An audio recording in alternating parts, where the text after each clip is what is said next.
अस्सलाम वालेकुम, welcome to my channel. उम्मीद है आप सब लोग खैर खैरियत से होंगे। तो आज जो रेसिपी हम बनाने जा रहे हैं वो है इमली और आलू बुखारे का शरबत। गर्मियाँ चूँकि अपने अरूज पर हैं और मौसम यही डिमांड कर रहा है कि हम कुछ ऐसा लें अपनी डाइट में कूल डाउन हो जाएँ। तो इसीलिए हम बना रहे हैं इमली आलू बुखारे का शरबत। तो चलिए स्टार्ट करते हैं। बिस्मिल्लाहिर्रहमानिर्रहीम। यहाँ हमने 300 ग्राम इमली ली है और 150 ग्राम के करीब आलू बुखारा लिया है। अच्छा, इमली को लेते वक्त हमने बहुत अच्छे से पहले चेक कर लेना है कि इमली बिल्कुल ब्लैक नहीं होनी चाहिए, ब्राउनिश शेड में होनी चाहिए, क्योंकि इमली वैसे फ़्रेश रहती है। अगर ब्लैक में है तो इसका इंडिकेशन ये है कि ये इमली फ़्रेश नहीं है।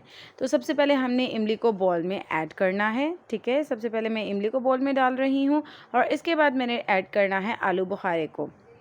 देखिए यहाँ आलू बुखारा भी बिल्कुल फ़्रेश है, मतलब ताज़ा ताज़ा पता चल रहा है कि बहुत पुराना नहीं है, और इमली भी बहुत फ़्रेश है।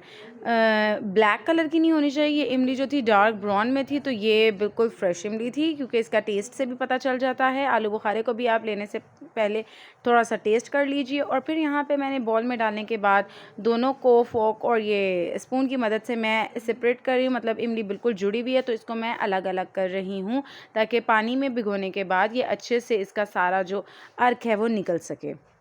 ठीक है, इतनी देर ये हो रहा है तो आप सब लोग से मेरी गुजारिश है कि जिन लोगों ने मेरा चैनल सब्सक्राइब नहीं किया वो जल्दी से सब्सक्राइब कर लें, और जिन लोगों ने वीडियो को लाइक नहीं किया वो जल्दी से लाइक कर लें।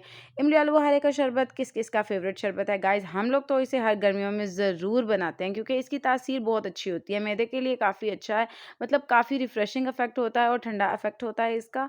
और जिनको मैदे का प्रॉब्लम होता है और गर्मी दानों का मसला होता है तो उस चीज़ के लिए भी ये बहुत ज़्यादा बेनिफिशियल है, तो हमें इसको ज़रूर बनाना चाहिए। तो इसके बाद मैंने इसमें ऐड कर दिया है पानी।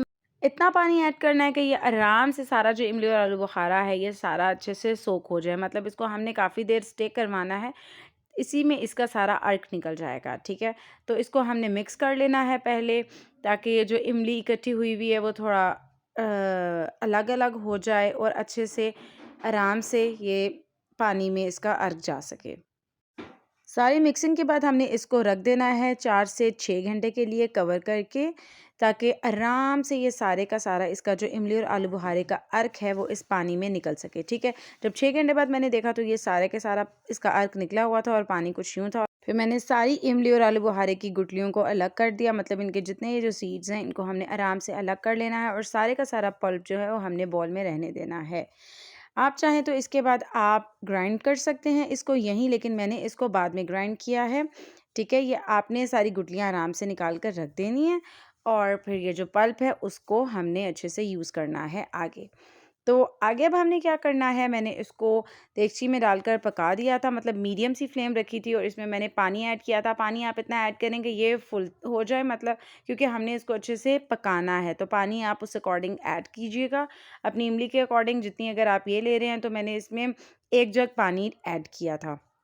अच्छा, 1 जग पानी ऐड करने के बाद ये पक रही थी, काफ़ी टाइम लगेगा, मतलब आपके 20 मिनट्स लग सकते हैं। और उसके बाद जब ये थोड़ी गाढ़ी हो गई तो इसके बाद मैंने इसमें चीनी ऐड कर दी थी।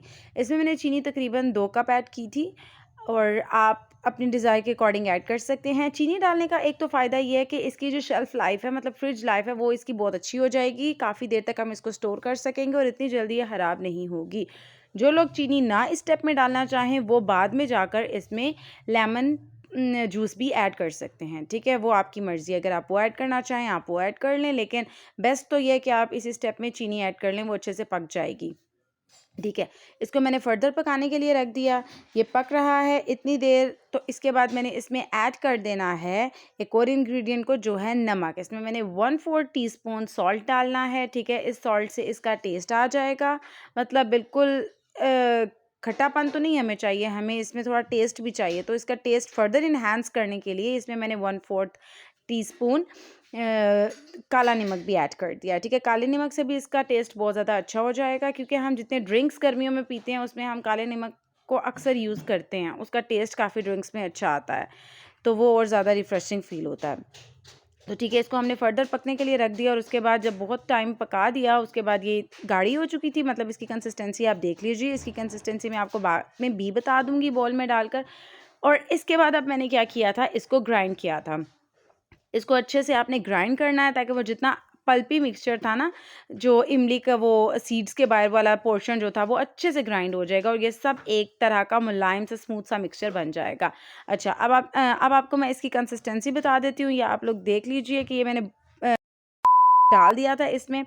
अब ये बहुत ज़्यादा कोई वो नहीं है, बहुत गाढ़ा भी नहीं है और बहुत ही लिक्विड फॉर्म में भी नहीं है, मतलब नॉर्मल सा मिक्सचर है, ना तो बहुत ज़्यादा गाढ़ा है और ना ही बहुत ही पानी वाला है। ठीक है, आपने भी इसी तरह इसको रेडी करना है। मतलब बहुत ज़्यादा गाढ़ा अगर आप बना देंगे तो वो इमली की चटनी की फॉर्म आ जाएगी। वो भी मैं आपको बनाना सिखाऊंगी, उसमें कुछ इंग्रेडिएंट्स और डलते हैं, इमली की चटनी भी बन सकती है। और अच्छा, ये पल्प यहाँ बिल्कुल रेडी हो गया। इसको हमने जग में बर्फ़ डाली है सबसे पहले, और इसमें ये पल्प डाला है मैंने 3 स्पून डाले हैं, और फिर मैंने पानी डाल दिया, और आप इसको मिक्स करें और ये हमारा जो इमली का और आलू बुखारे का शरबत है बिल्कुल रेडी है। आप इसको पिएं, इसकी तासीर बहुत ठंडी है और बहुत फ़ायदेमंद है, स्पेशली गर्मियों में। तो जी, आप इसको ज़रूर ट्राई कीजिएगा और मुझे कमेंट्स में बताइएगा। And thanks for watching this video. Bye bye.